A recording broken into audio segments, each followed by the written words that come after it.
Baik, Assalamualaikum warahmatullahi wabarakatuh. Waalaikumsalam Waalaikumsalam warahmatullahi warahmatullahi wabarakatuh. wabarakatuh. Bagaimana kabarnya Ananda semua? Baik, Pak. Alhamdulillah Alhamdulillah sehat, Pak. Pak. Alhamdulillah sehat. Alhamdulillah. Ada baiknya kita sebelum materi kita berdoa terlebih dahulu. Berdoa mulai. Berdoa selesai. Oke, baik.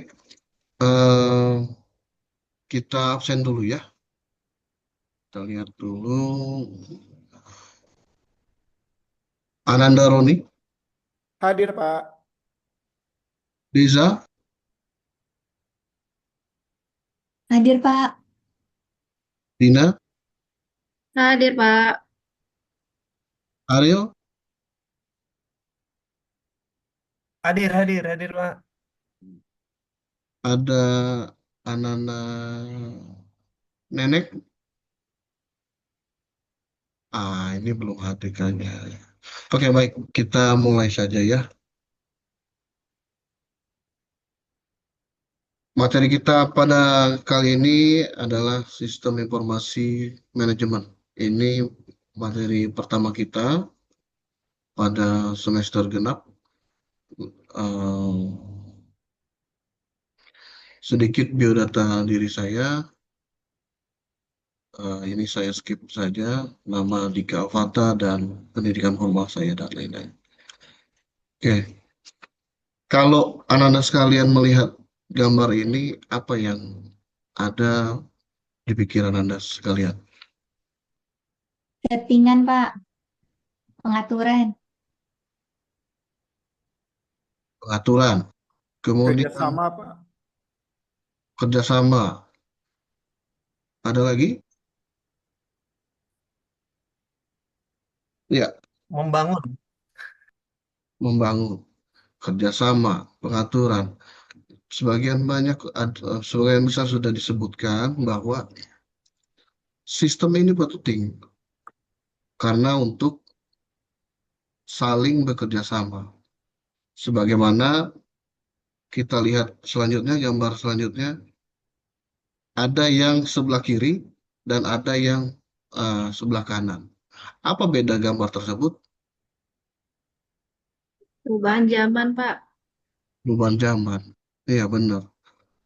Jadi sekarang kalau tahun 2000-an ke bawah, kita masih masih masing-masing mungkin masih bisa melihat anak-anak bermain kelereng, main petak umpet, main apa namanya karet dan lain-lain.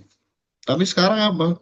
Anak-anak di mana sudah mengenal teknologi informasi, di mana masing-masing punya gadgetnya di genggamannya. Dia berkumpul tapi nggak berkomunikasi. Ini yang menjadikan pengaruh besar dalam teknologi informasi. Kemudian kita lihat lagi dalam media informasi. Misalnya yang dulu mungkin eh, secari kertas, kemudian yang informasinya baru bisa dipublis setelah minimal 1 hari baru bisa dipublis. Dan kita lihat yang sebelah kanan ini bahkan hitungan detik sudah bisa eh, melihat informasi yang ada. Artinya apa? Sekarang dunia teknologi informasi tidak terbatas. Bisa siapa saja yang menjadi apa namanya penerima informasi. Kemudian seperti yang ditampilkan berikut bahwa sistem informasi bisa juga dimanfaatkan untuk pengetahuan, tapi juga bisa di- dimanfaatkan untuk bisnis, kemudian untuk hiburan dan lain-lain. Mari kita lihat konsep dasar sistem informasi. Jadi konsep dasar sistem informasi ini ada 3 frase. Sebelum ketiga frase ini, saya mau sedikit bercerita bahwa ada peneliti Mesir menguji cobakan suatu perusahaannya, di mana dia melakukan 2 metode. Yang pertama itu 20 orang, perusahaan peniti, produksi peniti. Ada 20 orang yang dia sengaja pisahkan bagian-bagiannya, mulai dari hasil dari produksi sampai ke pengepakan. Kemudian ada 20 orang lagi, em, dia juga bebaskan 20 orang ini bagaimana memproduksi. Tugasnya bebas. Pokoknya mulai dari silakan ngepak, silakan memelintir penitinya sendiri sampai ngepak sendiri. Jadi kerjanya sendiri-sendiri. Apa yang terjadi? Bahwa eh, kelompok yang pertama ini dia lebih cepat, jauh lebih cepat dari kelompok yang kedua, di mana dibagi-bagi tugas akan lebih merasa efisien. Kemudian yang kelompok kedua jauh lebih lambat karena kerjanya masing-masing. Nah, jadi inilah yang menjadi penting dari sistem informasi. Kalau nggak ada sistem, otomatis susah kita bekerja. Nggak ada tujuan yang sama. Ada beda-beda tujuannya. Ada yang mau packing dulu, tapi ada juga di satu sisi saya mau bikin penitinya dulu, gitu. Kemudian, jadi kita simpulkan bahwa sistem informasi ini adalah sekumpulan elemen-elemen yang saling berkaitan dan mempengaruhi untuk melakukan apa? Untuk melakukan demi mencapai satu tujuan. Nah, tujuan ini tentu harus punya prosedur-prosedur yang saling berhubungan. Kemudian kita lihat contohnya, contoh dari sistem. Misalnya kalau komputer, dia harus punya keyboard. Nggak bisa komputer itu nggak ada keyboard.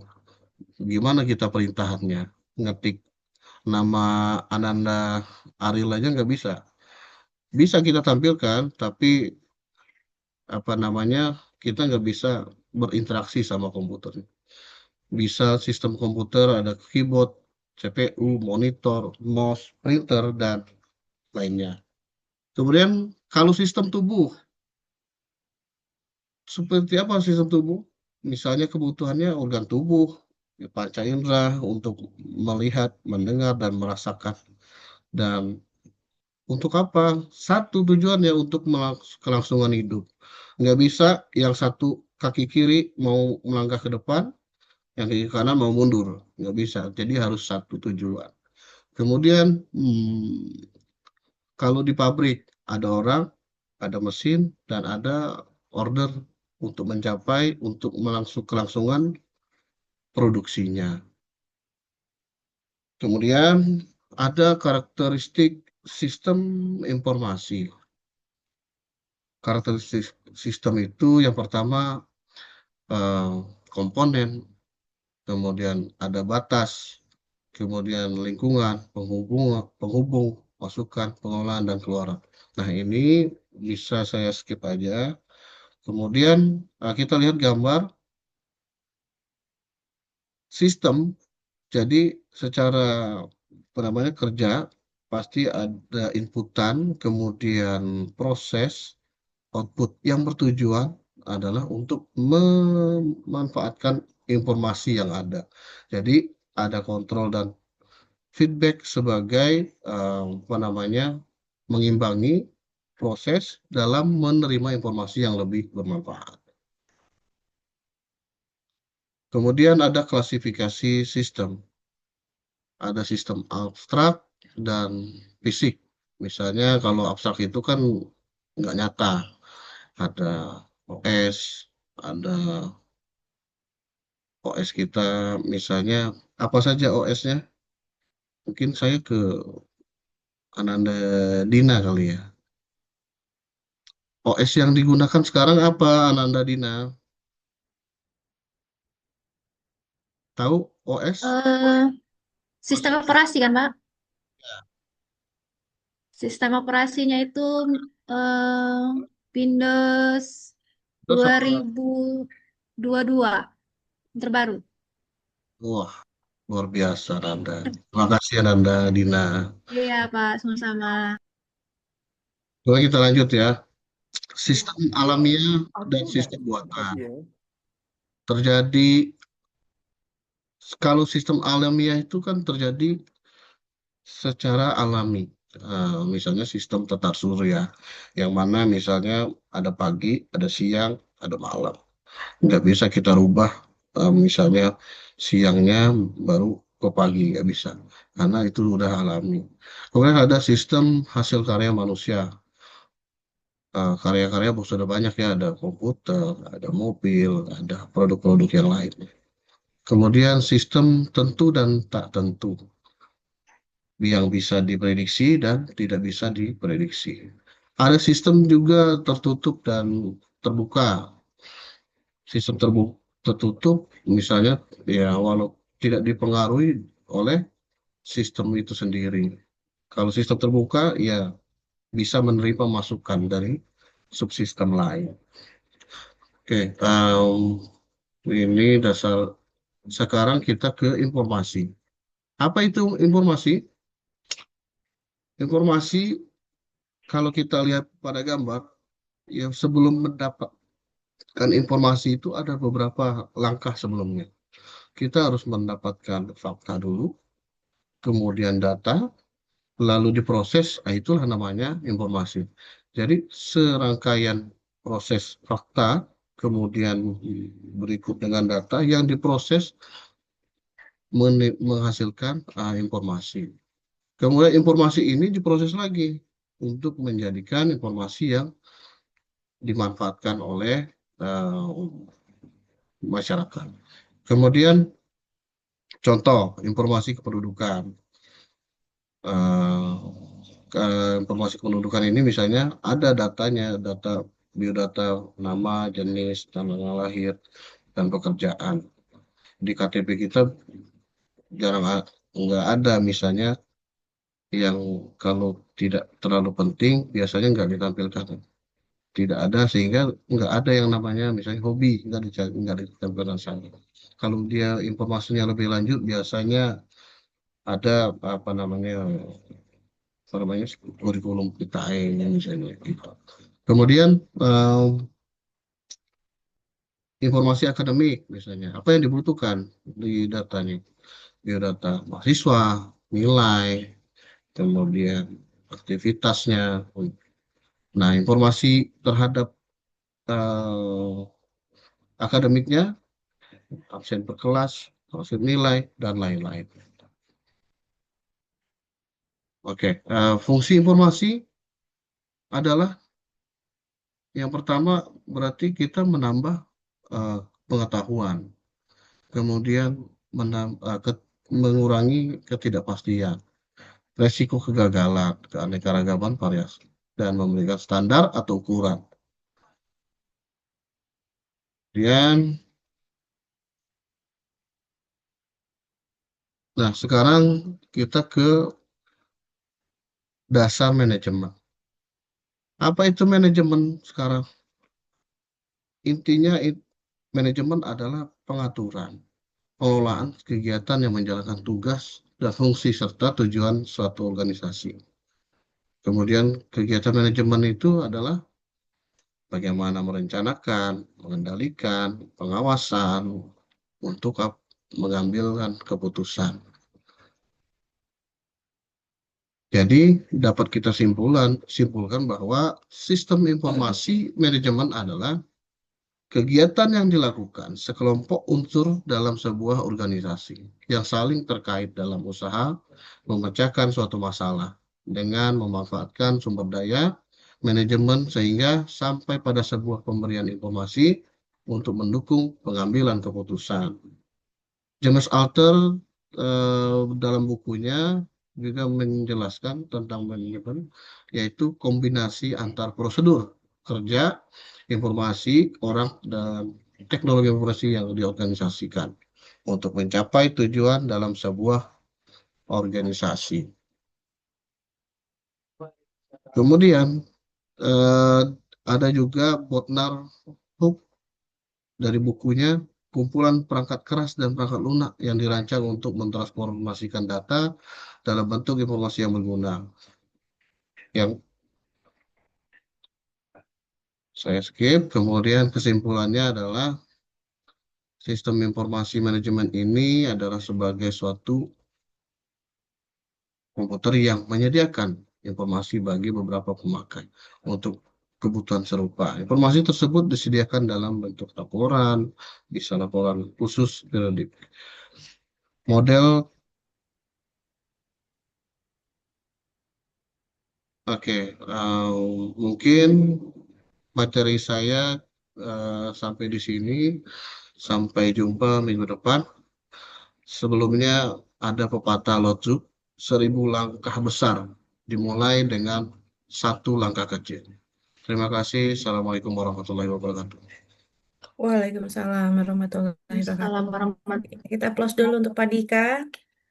Ya, manajemen waktunya masih tersisa sekitar 3 menit ya, Pak Dika. Ya, baik kita langsung Pak Wayan silahkan. Oke, Pak Dika suaranya ngebas tuh pas untuk guru, itu. Untuk dosen itu. Hanya jangan di ya sama dengan Pak Roni tadi ya. Jadi kalau mau Bapak buat di awal Bapak sudah sempat melakukan brainstorming ya. Jadi Iya, Pak. melibatkan pikiran mahasiswa bekerja untuk bagaimana paling enggak mahasiswa mendefinisikan sendiri sistem informasi itu. Ya, mahasiswa yang harusnya menyimpulkan dan bahkan curah pendapatnya dari mereka, gitu ya. Lebih banyak seharusnya. Nah, kalau kita apakah dia mengerti atau tidak itu Bapak anggap semua belum mengerti ya, belum tahu tentang sistem informasi. Jadi ya pendeknya diberi informasi aja gitu ya. Itu Itu untuk tradisional, saya ingatkan, mesti dimulai dari orientasi dulu. Ya, ingin menyampaikan sesuatu materi dulu. Padahal sebenarnya materi sekarang sumber belajar itu aneka sumber ya. Tidak hanya di physical space, tapi juga di cyber space. Di internet, sumber-sumber belajar banyak sekali mahasiswa. Nah, itu yang harus dikondisikan agar mahasiswa benar-benar akses ke materi-materi yang kita akan ajarkan. Nah, kalau mereka sudah, apalagi sudah ada LMS kan, tinggal ngunggah-ngunggah aja. Nah, mungkin kalau video Bapak, materi Bapak tadi divideokan, nah, kemudian taruh setiap sesinya, itu bagus juga, jadi nggak banyak memakan waktu juga. Mereka kapan saja mau akses bisa setelah kita berdiskusi di kelas. Nah, nanti detailnya penjelasan eh, kalau mudah dimengerti video kita justru nanti banyak diakses. Tidak harus langsung diberi ceramah mahasiswa kemudian tanya jawab. Nah, itu tradisional. Nah, kalau pre-class mesti ditugaskan dulu. Tugaskan. Nah, interaksi kalau mau langsung begitu bisa juga, cuma harus tadi awal-awal udah bagus Pak Dika. Iya. Menanyakan itu ke mahasiswa, kemudian dia berpikir, kemudian dia merespon, nah, sampai nanti ujungnya dia bisa mendefinisikan sendiri sistem informasi itu, gitu ya. Jadi menurut kalimatnya sendiri, nah, bisa lagi dengan berbagai gambar-gambar yang Bapak tunjukkan mereka merespon, terus akhirnya dia bisa menyimpulkan sendiri tentang apa saja yang harusnya menjadi bagian penting atau unsur-unsur atau komponen-komponen dari suatu sistem misalnya. Begitu ya. Nah, Ya. jadi ini memang pembelajaran ke depan itu kalau toh yang memang yang ideal hibrid ya. Hibrid memang mahasiswa kita itu bisa belajar di 4 ruang belajar ruang belajar di real time, di live synchronous learning, ya. Live atau synchronous learning itu eh, ya seperti di kelas nyata gitu ya, face to face, offline. Kemudian di ruang belajar virtual, synchronous learning, live, ya, synchronous virtual artinya melalui Zoom. Nah, kalau sudah menggunakan ruang belajar ini, harus banyak-banyak menggunakan media interaktif ya. Media interaktif, ya kuis kah, untuk ya berpikir, kemudian menggunakan apa tools-tools untuk curah pendapat, untuk apa seperti misalnya Slido, Mentimeter, banyak itu slide-slide yang bisa digunakan untuk keperluan apa namanya berinteraksi secara online. Ingat, pastikan mereka terlibat gitu ya.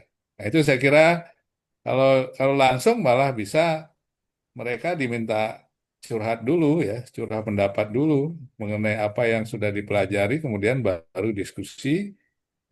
Nanti dia menyimpulkan sendiri. Kalau kadang-kadang di kelas itu ada yang agent of change-nya ya. Ada orang-orang yang memang sudah menguasai bidang apa-apa yang ingin kita ajarkan. Nah, kita manfaatkan itu potensi kelas yang ada untuk mengelola mereka yang pintar ngajari yang sudah belajar mengajari yang belum belajar gitu ya. Nah, itu menjadi satu satu eh, kondisi di mana pembelajaran itu menjadi efektif gitu. Pembelajaran efektif apabila ada perubahan perilaku. Saya kira itu ya. Terima kasih.